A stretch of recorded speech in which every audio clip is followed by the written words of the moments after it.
여러분 정말로 잘 오셨습니다. 오늘 말씀이 선포되어질 때 여러분의 마음속에 하나님의 은혜와 복이 채워질 줄로 믿습니다. 말씀을 전합니다. 여러분 오늘 본문 속에서 우리는요, 하루하루를 치열하게 살지만 이제는 더 이상 삶의 의미도 행복도 찾지 못한 채 그럭저럭 살아가는 한 사람을 발견합니다. 그는 누구죠? 바로 어부 베드로입니다. 어부 시몬, 어부 베드로입니다. 예나 지금이나 여러분 어부의 삶은 치열하고 위험하고 고단합니다. 바다가 만만찮거든요. 예수님 당시 베드로와 같은 어부들은 밤새 고기잡이를 하고 아침나절에 돌아오는 야근이 일상이었습니다. 어쩔 수 없죠. 고기는 밤에 많으니까요. 밤낮이 바뀐 삶 참으로 매섭습니다. 그럼에도 그 일을 포기할 수 없죠. 물고기를 잡아야만 식구들의 하루치 양식을 구할 수 있었기 때문입니다. 혹시라도 운이 좋아 물고기를 많이 잡히면 한 몇 날은 조금 더 써서 한 일주일은 끼니를 걱정하지 않을 수도 있습니다. 그러면 그때는 자식들에게 사주기로 약속했던 것을 사줄 수도 있죠. 그렇게 베드로는 하루하루 간절함과 혹시라도 하는 마음을 담아 피곤함에도 불구하고 게네사렛 호수, 우리 게네사렛 호수를 다르게 부르면 어디일까요? 갈릴리 바다를 향해 나아갑니다. 그런데 오늘 본문 속 상황은 어떻습니까? 베드로에게 그렇게 좋지 않습니다. 물때가 맞지 않았나 봐요. 5절을 보면 베드로는 밤새 고기잡이를 했지만 물고기를 단 한 마리도 잡지 못했습니다. 여러분 이런 베드로의 상황 속에서 다시 한번 본문으로 돌아가서 우리 누가복음 5장 1절과 2절을 다시 한번 읽어보겠습니다. 방송실 1절 2절 한번 띄워주시겠어요? 우리 함께 읽습니다. 시작. 무리가 몰려와서 하나님의 말씀을 들을새 예수는 게네사렛 호숫가에 서서 호숫가에 배 두 척이 있는 것을 보시니 어부들은 배에서 나와서 그물을 씻는지라. 아멘. 잠깐만 말씀을 띄워놔 주세요. 여러분 1절에서는 호숫가에 말씀을 전하시는 예수님, 그리고 그 예수님 주변에 몰려든 수많은 무리들이 있죠. 그리고 2절에서는 예수님에게서 조금 떨어진 자리에 아무것도 잡은 게 없어서 빈 그물을 거두어 씻고 있는 베드로와 몇몇 어부들이 있습니다. 여러분 이 누가복음을 쓴 누가는요, 게네사렛 호숫가 갈릴리 바다를 배경에 두고 예수님과 베드로의 전혀 다른 처지를요 아주 극명하게, 너무나 극명해서 때로는 짓궂게 느껴질 만큼 우리에게 대비하여서 묘사해주고 있습니다. 예수님 곁에는 수많은 생명들이 물고기처럼 몰려 있습니다. 그런데 베드로 곁에는 단 한 마리도 낚이지 않는 빈 배와 빈 그물만이 덩그러이 놓여 있는 것입니다. 누가는 전혀 다른 이 상반된 두 상황을 보여주면서 지금 베드로의 처지, 베드로의 심정이 어떠한지를 우리에게 넌지시 일러주고 있는 것입니다.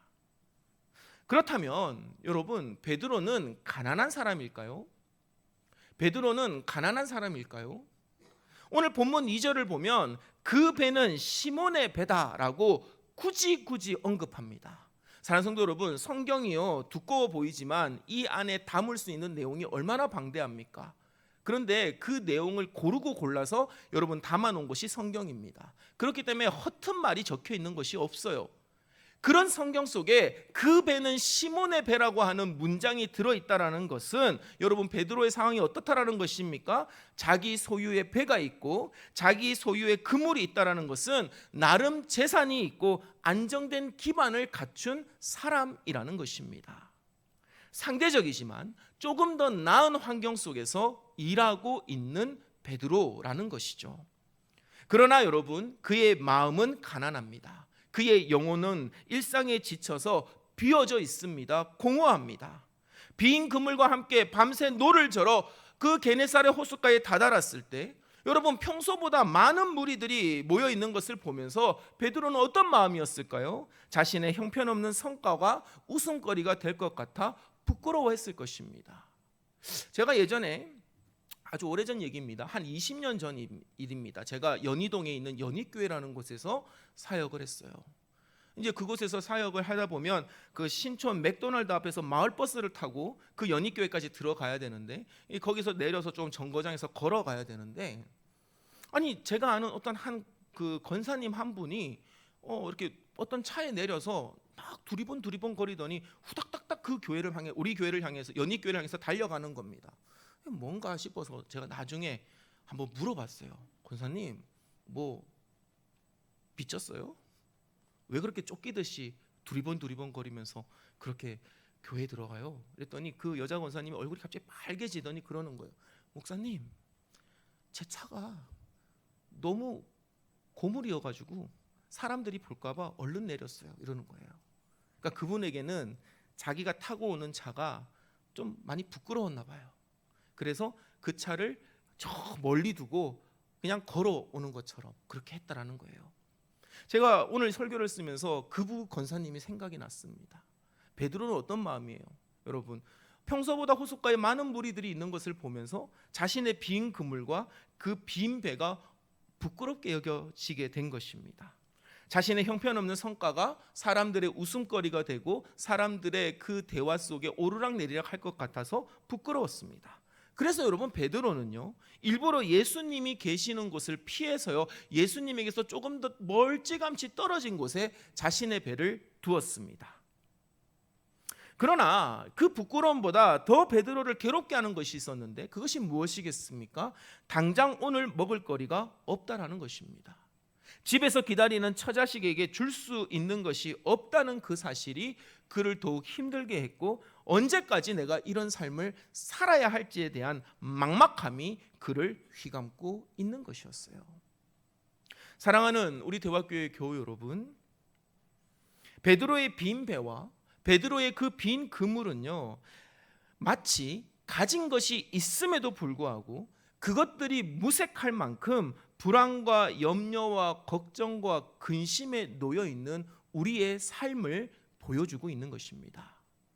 혹시 이 자리에 앉아 계신 여러분들도 빈 배와 빈 그물과 같은 그와 같은 상황 속에 놓인 분이 계십니까? 온갖 고초와 시련을 이겨내고 밤새도록 고군분투했지만 아무 성과를 내지 못하여 허탈한 심정으로 혹시 이곳에 앉아 계신 분이 있으십니까? 피로감과 상실감 그리고 불안감을 해소하기 위해서 이것저것 손을 대보지만 잠깐의 만족만 있을 뿐 이내 다가오는 미래 앞에 여전히 막막해하고 어떻게 이런 삶을 반복해야 될까를 고민하며 살아가고 계신 분들이 있으십니까?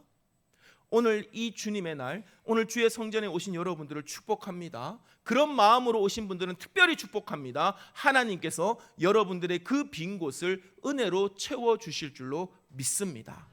우리는 그 믿음을 가지고 오늘 말씀을 함께 살펴야만 합니다. 그런데 여러분, 이상한 점이 있습니다.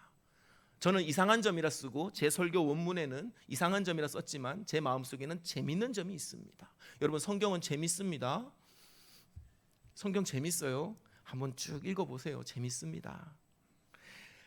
누가복음에서의 시몬이라면, 다른 복음서는 차치합시다. 누가복음에서의 시몬이라면 지금 빈 그물과 빈 배의 상황에서 여러분, 베드로는요, 예수님이 찾아오기도 전에 저 멀리서부터 예수님을 먼저 알아보고 예수님께 달려가야 되는 것이 맞습니다.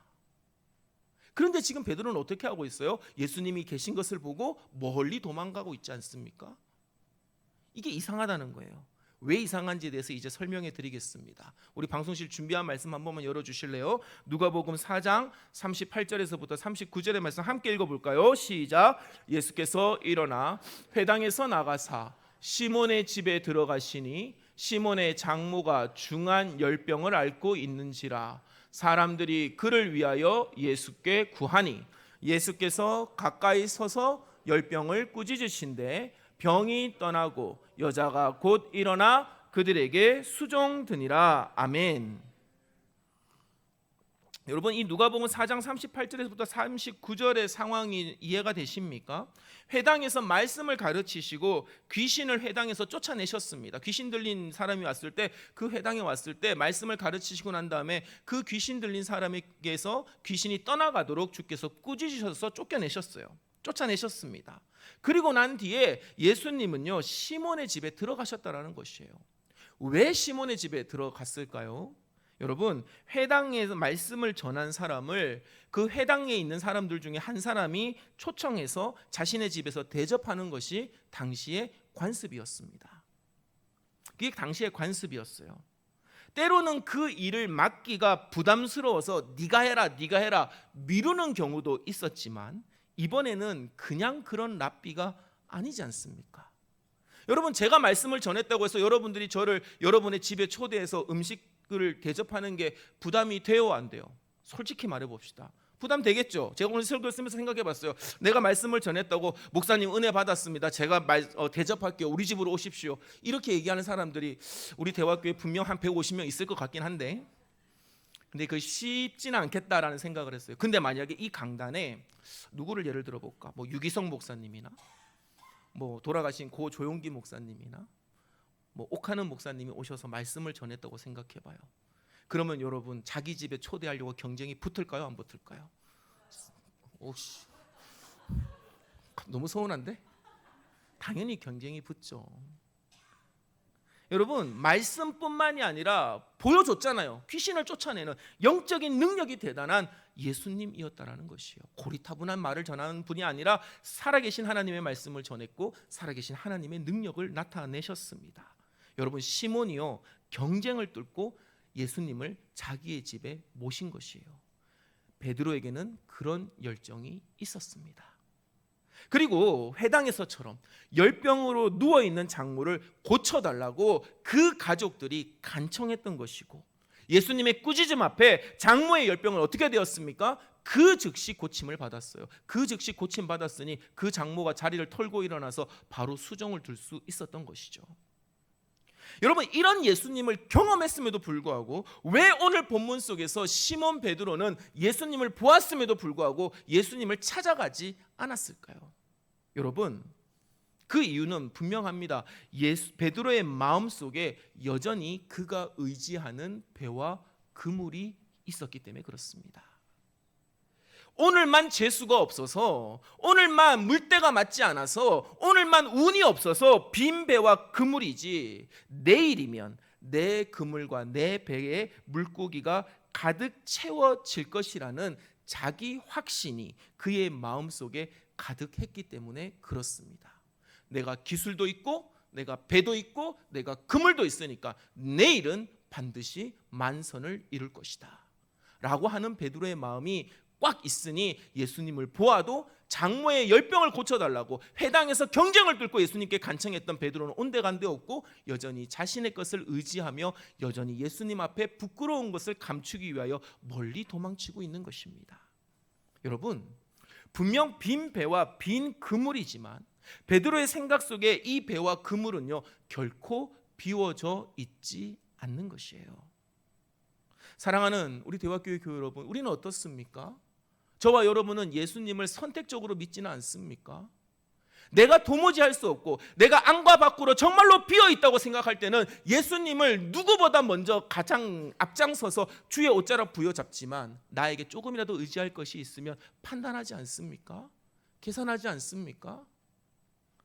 여러분, 장모의 열병을 고치는 일에는 가진 능력이 아무것도 없었기에 절박하고 간절한 심정으로 예수님께 의지했고 그 결과 은혜를 입었던 베드로였습니다. 그러나 자신의 먹고 사는 문제에 있어서 여전히 자신의 배와 그물에 의지하여 예수님과 적당히 거리를 두고 있는 베드로를 우리는 오늘 본문 속에서 발견할 수 있어야만 합니다. 다시 한번 여러분에게 묻습니다. 우리는 어떻습니까? 아무것도 의지할 것이 없고 절망할 수밖에 없는 상황에서 절망할 수밖에 없는 상황에서는 우리는 열심을 다해서 주님을 우리 가운데 모시려고 하고 주님을 예배하려고 합니다. 그러나 조금이라도 상황이 개선되고 이제는 기대고 의지할 것이 있으면 완전하지도 않는 그 세상의 것들에 마음이 빼앗겨서 주님을 뒤로 밀어두고 적당한 관계를 유지하려고 합니다. 여러분, 이런 사람들이 잘 하는 말이 뭔지 아십니까? 좀 적당히 믿어. 너무 그렇게 광신도처럼 믿지 마. 이런 얘기를 한다니까요. 자기도 그렇게 믿어놓고는. 여러분, 내 삶의 우선순위에서 뒤로 미루어두는 것입니다. 다시 한번 여러분들에게 권면합니다. 예수 그리스도를 진실한 마음으로 있는 그대로 예수님의 옷자락을 부여잡는 간절함과 절박함이 우리 가운데 있게 되기를 주의 이름으로 간절히 축원합니다. 오늘 2절 앞부분과 3절의 말씀을 한번 읽어보겠습니다. 여러분, 2절 앞부분 방송실 2절 앞부분 우리 있는 것을 보시니까지만 한번 읽어볼까요? 시작. 호숫가에 배 두 척이 있는 것을 보시니. 아멘. 3절 한번 다시 함께 읽겠습니다. 시작. 예수께서 한 배에 오르시니 그 배는 시몬의 배라. 육지에서 조금 떼기를 청하시고 앉으사 배에서 무리를 가르치시더니. 아멘. 근데 여러분, 감사한 게 뭐예요? 우리 주님은 이런 베드로를 주목하고 계신다라는 것이에요. 그냥 보는 것이 아니라 뚫어지게 보고 계신다라는 것입니다. 큰 무리에 둘러싸여 있어도 예수님은요, 그 대중들의 분위기에 휩쓸리지 않습니다. 큰 무리에 둘러싸여 있어도 예수님의 시선은 허망함과 민망함과 간절함과 절박함에 놓여 있음에도 불구하고 당신을 애써 외면하고 있는 베드로에게 그 시선을 두고 계십니다. 사랑하는 성도 여러분, 오늘 주께서 우리에게 그렇게 주목하고 계심을 기억하십시오. 그리고 그의 배에 올라가셔서 말씀으로 그 빈 배를 채워주고 계십니다. 졸지에 여러분, 베드로의 배는 어떻게 되었습니까? 아무런 성과도 내지 못하는 무능의 상징에서 하나님의 능력이 흘러넘치는, 하나님의 말씀이 흘러넘치는 복의 제단으로 변화된 것입니다. 사랑하는 대화교 여러분, 이것이 은혜입니다. 이것이 은혜입니다. 꾀를 부리고 계산적이고 이기적인 우리임에도 불구하고 예수님은 우리를 주목하시고 우리의 삶에 찾아오신다. 이것이 은혜입니다. 이 은혜를 인정하시기를 주의 이름으로 간절히 선포합니다. 그리고 여러분, 찾아오셔서 어떻게 하십니까? 말씀으로 채워주십니다. 말씀으로 채워주시는 것이에요. 그 배를 말씀으로 채워주시고 그 배를 복의 수단으로 삼아주시는 것입니다. 우리의 삶을 하나님의 복의 도구로 사용하여 주심을 여러분 믿으시기를, 그리고 그것이 은혜임을 고백하시기를 주의 이름으로 간절히 축원합니다. 우리의 삶의 모든 것을 은혜의 수단, 축복의 통로로 삼아 주시는 분, 그분이 바로 우리가 믿는 예수 그리스도라는 사실입니다. 사랑하는 성도 여러분, 사랑의 주님은 늘 언제나 자신의 은혜가 필요한 자들을 찾아주십니다. 비록 우리의 상황이 베드로의 빈 배와 빈 그물과 같습니까? 깊은 절망과 허탈함 속에서 생존의 문제를 두고 걱정하고 근심하고 계십니까? 그럼에도 불구하고 그 걱정과 근심을 가득 이고 있으면서도 여전히 내가 소유한 것에 의지하여 하루하루를 버티며 살아가고 계십니까? 저는 오늘 목사로서 여러분에게 분명하게 말씀을 가지고 선포합니다. 주께서 여러분의 한숨 소리를 들으십니다. 눈물을 보고 계십니다. 그저 보고만 계시지 않습니다. 그 소리와 그 눈물을 보신 주님은 우리를 직접 찾아와 주셔서 우리의 문제에 동참해 주십니다. 베드로의 배에 오르셨던 예수님이 오늘 우리의 삶에 올라 주신다라는 것입니다. 그리고 말씀으로 능력으로 해결해 주심을 믿으시기를 우리 주 예수 그리스도로 간절히 축원합니다. 그렇기 때문에 우리에게 비어있는 삶, 여러분, 우리의 비어있는 삶은요, 은혜입니다. 그것을 부끄러워하지 마십시오. 비워진 상태를 부끄러워하지 마십시오. 삶에 지워버리고 싶은 순간이 있습니까? 삶을 잘라버리고 싶을 만큼의 그 고통의 시련, 시간, 수치와 모멸의 순간이 있습니까? 그냥 공백으로 놔두고 싶고 애써 외면하고 싶은 그와 같은 비어있는 공간이 있습니까? 그것들을 내 힘으로 지우고 내 힘으로 그것을 다른 것으로 채우려고 한다면 그것은 여러분 지옥의 나날입니다. 비워주시고 또 채워주시는 주님을 인정하십시오. 그때 하나님께서는 우리를 위하여 일하여 주시는 것입니다. 오늘 본문은 그 사실을 우리에게 극명하게 아주 드라마틱하게 보여주고 있습니다. 예수님은 베드로의 배 위에 오르시고 명령하여 호숫가에서 조금 떨어진 곳으로 가도록 하십니다. 베드로가 가장 잘하는 일 중에 하나가 뭘까요? 고기 잡는 것만큼이나 배를 아주 기가 막히게 잘 몰았습니다. 여러분, 우리의 노력의 결과가 비록 빈 배와 빈 그물과 같다고 해서 낙심하지 마십시오. 하나님께서 우리의 삶의 주인이 되어주시고 하나님이 우리의 삶에 동참하게 되시면 우리가 가장 잘하는 그 일을 통해서 우리의 삶을 복으로 인도해 주실 줄 믿습니다. 우리가 할 것은 무엇입니까? 그것을 내가 순종하는 것입니다. 글을 잘 쓰시는 분이 계십니까? 그림을 잘 그리시는 분이 계십니까? 어떤 기술을 갖고 계신 분들이 있습니까? 근데 그것으로 뭘 해도 채워지지 않습니까? 내가 생각하는 성과는 전혀 다른 실패와 좌절만을 이렇게 경험하고 계십니까? 주님을 부르십시오. 주님을 간구하십시오. 주님이 여러분의 삶에 동참하게 됐을 때 여러분이 가지고 있는 그 달란트는 반드시 복으로 이루어지게 되는 것입니다. 4절에서부터 7절까지의 말씀을 보면 예수님은 말씀하셨고 베드로는 그 말씀에 순종했습니다. 저는 내용을 말하는 것이 아닙니다. 4절과 7절은요, 우리에게 의도적으로 예수님은 말씀하셨다, 베드로는 순종했다는 것을 우리에게 보여줍니다. 그 결과가 무엇입니까? 비어있던 그물이 가득 차다 못해 찢어질 정도로 물고기로 가득 채워졌습니다. 비어있던 배에 다 담지 못해서 다른 배를 불러다가 실어야 할 만큼의 큰 성과가 베드로의 삶 가운데 이루어진 것입니다.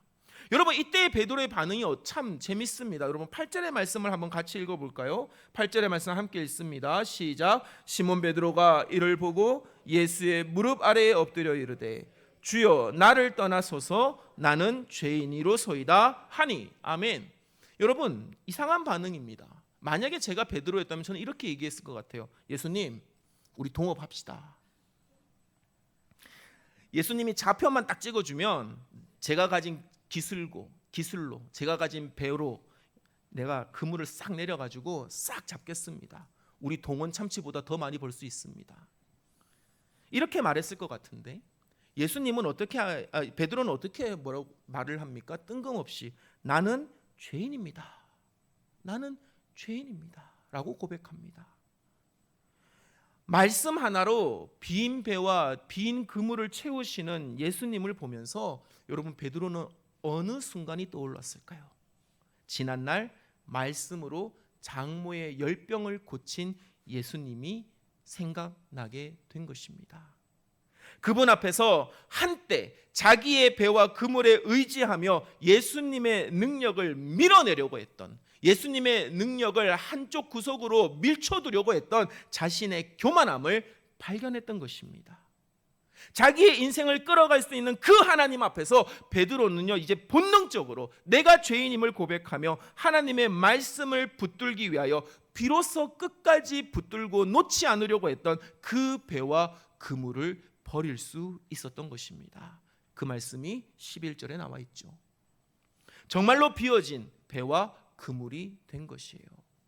여러분, 빈 배와 빈 그물이 보인다고 그것이 전부가 아닙니다. 그것을 내 안에 가득 채우고 내 욕망을 거기다 가득 채우면 그것은 빈 배와 빈 그물이 아닙니다. 하나님이 일할 공간이 없습니다. 사랑하는 성도 여러분, 다 비워내시기를 주의 이름으로 간절히 축원합니다. 그때 은혜가 임하는 것입니다.